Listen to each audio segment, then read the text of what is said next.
आज हम आपको एक ऐसे सामर्थी गवाह सुनाने जा रहे हैं जो सुनकर मसीही विरोधियों के रोंगटे खड़े हो गए। तो कैसे प्रभु यीशु मसीह ने एक व्यक्ति को फांसी के फंदे से बचाया। उस सामर्थी गवाह को सुनने से पहले यीशु मसीह का वचन कहता है कि विश्वास करने वाले के लिए सब कुछ हो सकता है। आप विश्वास कीजिए, जब आप उस गवाह को पूरा सुनोगे तो प्रभु यीशु मसीह आपकी परिस्थितियों को सचमुच बदलेंगे। इसलिए आप उस सामर्थी गवाह को पूरा जरूर सुने। आप उस गवाही को सुन सकते हैं। क्या मैं आप लोगों से एक अद्भुत गवाही कह सकता हूं? मैं कांगो में था, अफ्रीका में, और वहां पर एक बड़ा क्रूसेड होने वाला था। मैं उस क्रूसेड को लेने गया था और वहां के मेरे इंचार्ज ने मुझसे कहा कि मैं आपको पूरा शहर घुमाऊंगा। उसने सब कुछ तैयार किया था और हम पहुंचे एक जेल के सामने और उसने मुझसे कहा एक जेल है और यहां पर मैं कई बार आकर प्रचार करता हूं और बहुत सारे कैदी बचाए जाते हैं।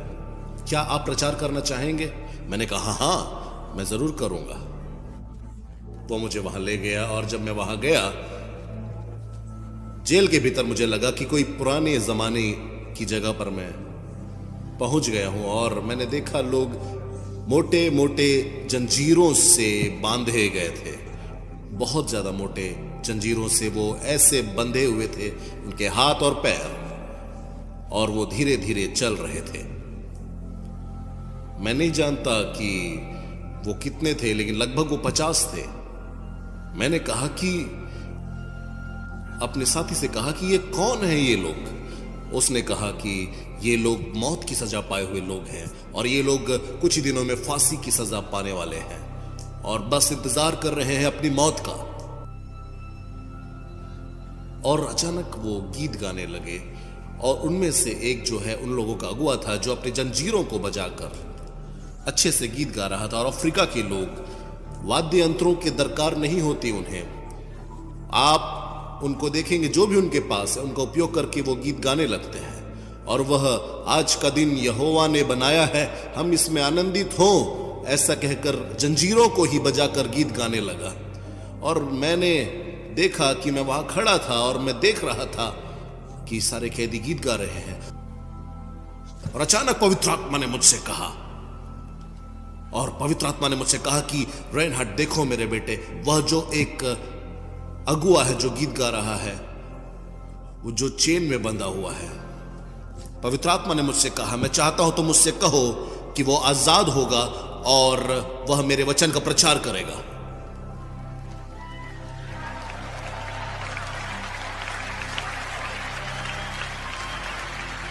मैंने कहा पवित्र आत्मा से, प्रभु क्या आप एक बार और कह सकते हैं? क्योंकि यह बहुत गंभीर बात है और कृपया धीमे कहें, कुछ मैं समझ नहीं पा रहा हूं, प्लीज मुझे बताएं। पवित्र आत्मा ने कहा, इस व्यक्ति से कहो कि यह छोड़ दिया जाएगा, आजाद होगा और यह सुसमाचार का प्रचार करेगा। और मैंने बहुत सारे कैदियों के लिए प्रार्थना की, लेकिन मैंने उस सॉन्ग लीडर को बुलाया और अपने साथी से कहा कि एक अनुवादक के साथ उसे मेरे पास बुलाया जाए। वो आया और मैंने कहा कि तुम्हारा नाम क्या है? उसने कहा मेरा नाम रिचर्ड है। मैंने कहा रिचर्ड, प्रभु ने मुझसे कहा है तुम्हारे बारे में कुछ, लेकिन मैं पहले जानना चाहता हूं कि तुम यहां पर क्यों हो, इस जेल में तुम क्यों हो? उसने कहा क्योंकि मैंने मर्डर किया है, मैंने हत्या की है, अपने बचाव में मैंने हमला किया था और गलती से वो मारा गया। मैंने कहा अगर ऐसा है तो तुम हत्यारे नहीं हो, तुमने शायद अपनी सेल्फ डिफेंस में हत्या की थी, तुमने जानबूझकर नहीं किया। लेकिन प्रभु ने मुझसे कहा है तुम्हारे बारे में, प्रभु यीशु ने कहा है कि तुम आजाद होगे और तुम सुसमाचार का प्रचार करोगे।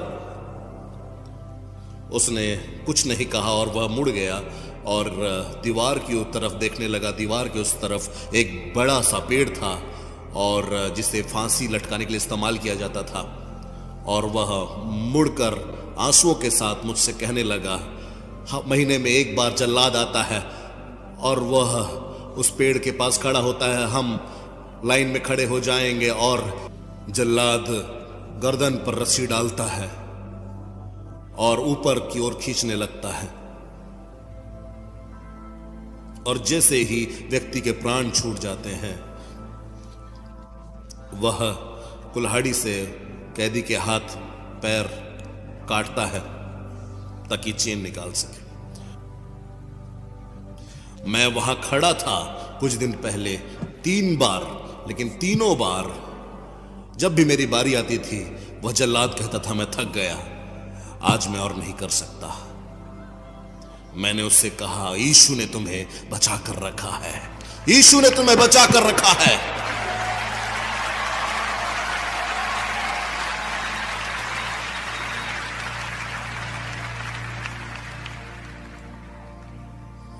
मैं उस जेल को छोड़कर गया और मैंने प्रार्थना की, जाकर कमरे में मैंने प्रभु से प्रार्थना की। क्रूसेड बहुत अद्भुत रहा, सारा क्षेत्र परमेश्वर की सामर्थ से हिल गया था, अद्भुत चिन्ह और चमत्कार प्रकट हुए वहां पर। लेकिन जब मैं आखिरी दिन वहां ठहरा हुआ था, मैंने अपने साथी को फोन किया और मैंने कहा कि मैं इस स्थान के गवर्नर से मिलना चाहता हूं।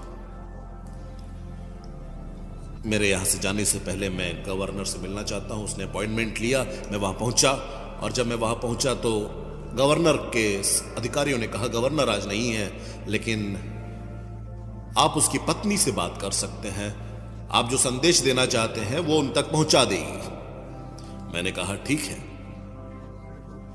और वो आई। मैडम, मैंने उनसे कहा मैं जेल में था मैडम, और यीशु मसीह ने मुझसे कहा है कि रिचर्ड नाम का एक आदमी है और वह आजाद होगा और वह मरेगा नहीं, क्योंकि वह यीशु मसीह के वचनों का प्रचार करेगा। उसने कहा कि नहीं, ऐसा तो आज तक नहीं हुआ, मैं ऐसा नहीं जानती, लेकिन मेरा पति ऐसा उसने आज तक नहीं बताया मुझे, लेकिन मैं उसे जरूर बताऊंगी। उसने सबको बाहर कर दिया और वो मेरे पास अकेले आई और उसने मुझसे कहा, अगर आप मेरे बच्चों के लिए स्कॉलरशिप प्रोवाइड कर पाए ताकि वो अमेरिका में पढ़ें, तो शायद हम सोच सकते हैं इस बारे में। मैंने कहा, देखिए बहन, मैं ऐसा नहीं कर सकता, क्योंकि मैं एक प्रचारक हूं और मैं किसी भी तरह की रिश्वत नहीं दे सकता आपको। मैं यहां प्रभु यीशु मसीह के वचन बताने के लिए, आपके पति को यह बताने के लिए आया हूं कि यीशु ने मुझसे कहा है कि यह व्यक्ति है रिचर्ड नाम का, जो कि आजाद होना है, उसकी मृत्यु नहीं होनी चाहिए, क्योंकि प्रभु ने कहा है।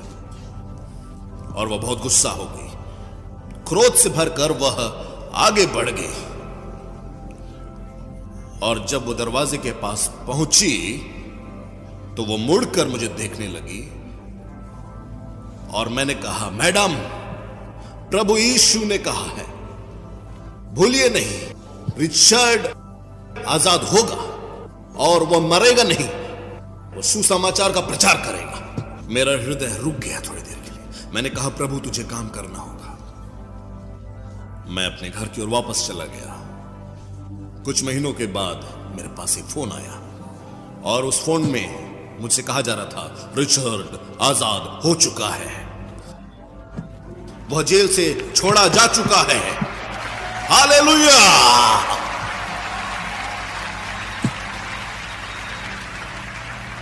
और रिचर्ड ने कहा कि वो बाइबल कॉलेज जाना चाहता है प्रभु के वचनों का अध्ययन करने के लिए। मैंने कहा कि मैं उसका खर्चा उठाऊंगा।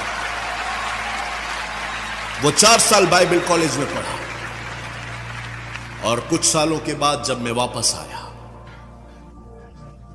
उस जगह पर, जब वहां पर मैंने 30 लाख से ज्यादा लोगों को प्रचार किया, तब वहां पर प्रभु के एक दास आए और उन्होंने मुझसे कहा कि रेनहार्ड, मेरे पास एक सरप्राइज है तुम्हारे लिए। मैं सीढ़ियों से नीचे आकर देखने लगा, बहुत सारे लोग वहां खड़े हैं, एक दूसरे से बात कर रहे हैं, और एक अफ्रीकन पास्टर वहां खड़ा हुआ है। और जब उस अफ्रीकन पास्टर ने मुझे देखा, वह दौड़कर आने लगा और अपने बगल में बाइबल को थामे हुए था, और वह मेरे पैरों पे गिर के मुझसे लिपट कर कहने लगा, और मेरे जूतों को चूमकर कहने लगा और रोने लगा, प्रभु के दास आपने मेरा जीवन बचाया, आपने मेरा जीवन बचाया। मैंने कहा, कौन हो तुम? मुझे याद नहीं आ रहा है। मैंने एक कैदी को देखा था, एक आजाद व्यक्ति को नहीं। मैंने उसे उठाया और मैंने उसकी आंखों में देखा। मैंने कहा, रिचर्ड, तुम हो रिचर्ड। मैं तुम्हें बता रहा हूं, पवित्र आत्मा सामर्थी है। सच में पवित्र आत्मा अद्भुत है। यीशु अद्भुत है। प्रभु का हाथ सामर्थी है, सब कुछ कर सकता है। वो जो कहेगा वह करेगा, क्योंकि वह झूठा नहीं है। आप सभी इस वीडियो को भी छोड़ के ना जाए, आप सभी इस वीडियो को पूरा जरूर देखें। जैसे कि आपने वीडियो में देखा कैसे प्रभु यीशु मसीह ने उस व्यक्ति को फांसी के फंदे से बचाया। ये छोटी सी गवाही नहीं है, आपको हम बताना चाहते हैं। यीशु मसीह का वचन कहता है कि ना बल से ना शक्ति से, लेकिन परमेश्वर की आत्मा के द्वारा होगा। आपको हम बताना चाहते हैं, यीशु मसीह का वचन कहता है कि हमारे प्रभु यीशु मसीह के लिए सब कुछ संभव है। अगर आज आप बीमार हैं या आज आप प्रॉब्लम में पड़े हुए हैं तो आप विश्वास कीजिए कि प्रभु यीशु मसीह ने आपकी परिस्थितियों को आज ही बदल दिया है और प्रभु यीशु मसीह आपकी प्रार्थनाओं का उत्तर भी आपको देने जा रहे हैं, क्योंकि यीशु मसीह का वचन कहता है हमारे प्रभु यीशु मसीह के लिए सब कुछ संभव है। हमारे प्रभु यीशु मसीह के लिए कुछ भी काम कठिन नहीं है। आप इस सामर्थ्य गवाही को एक व्यक्ति के साथ जरूर शेयर करें ताकि वह व्यक्ति आपके द्वारा नरक की आग से बचाया जाए और वह व्यक्ति आपके द्वारा यीशु मसीह को जान सके, क्योंकि हमारा प्रभु यीशु मसीह ये चाहता है कि कोई भी नाश ना हो, लेकिन सब अनंत जीवन को और बहुतायत के जीवन को प्राप्त करे। क्योंकि हमारा प्रभु यीशु मसीह का वचन कहता है यूहन्ना 3:16 में कि परमेश्वर ने जगत से ऐसा प्रेम किया कि अपने एकलौते पुत्र को दे दिया, ताकि जो कोई इस पर विश्वास करे वह नाश ना हो, लेकिन सब अनंत जीवन को और बहुतायत के जीवन को प्राप्त करे। यीशु मसीह ने आपके लिए अपने कीमती लहू को बहाया है, इसलिए आप इस सामर्थ्य गवाही को एक व्यक्ति के साथ जरूर शेयर करें ताकि वह व्यक्ति आपके द्वारा सच्चाई को जान सके कि हमारा प्रभु यीशु मसीह हमारे धर्म और जात को नहीं लेकिन जीवन को बदलने के लिए आया है। क्योंकि प्रभु यीशु मसीह का वचन कहता है कि तुम बुराई से ना हारो, लेकिन बुराई को भलाई से जीत लो। आज बहुत सारे लोग हैं जो कि अंधकार में पड़े हुए हैं और बड़े बड़े मंदिरों में हमारे सच्चे परमेश्वर को ढूंढ रहे हैं। उनको सच्चा परमेश्वर जो कि हमारा प्रभु यीशु मसीह है वो मिल ही नहीं रहा। इसलिए प्रभु यीशु मसीह का वचन कहता है कि तुम जाओ और सारे जगत के लोगों को यीशु मसीह का प्रचार करो और पिता पुत्र पवित्र आत्मा के नाम से उन्हें बपतिस्मा दो। आप हमारे इस यूट्यूब चैनल को सब्सक्राइब भी कर ले, क्या पता एक प्रभु यीशु मसीह का वचन आपकी पूरी जिंदगी बदल दे। आप इस वीडियो को एक लाइक करें। प्रभु यीशु मसीह आप सभी के साथ है। परमेश्वर आपको आशीष दे।